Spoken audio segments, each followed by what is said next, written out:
అరే పిల్లగాడు కొత్తగా వచ్చిండు, కొంతకాలం సమయం ఇద్దామన్నా కనీసం విజ్ఞత లేదు. ఇవాళ నేను ఉత్తగంటలేను, ఈయనకు బేసిక్స్ తెలియవు, బేసిన్స్ తెలియవు అనే మాట ఎందుకన్నానో ఒకసారి చూడండి. దేవాదుల ఏ బేసిన్ లో ఉంది అంటాడు రేవంత్ రెడ్డి. మీరే చూడండి, దేవాదుల ప్రాజెక్టు 2001లో స్టార్ట్ అయింది.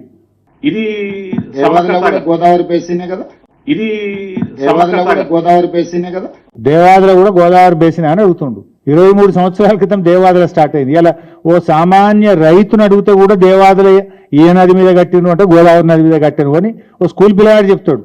ఈ రాష్ట్ర ముఖ్యమంత్రికి ఆ మాత్రం జ్ఞానం లేకపోవడం శోచనీయం. అదేవిధంగా ఆయన మాట్లాడుతూ బనకచెర్ల ఏ బేసిన్లో ఉంటుంది అంటాడు. Banachcherla is a reservoir, sir. That's okay. That location.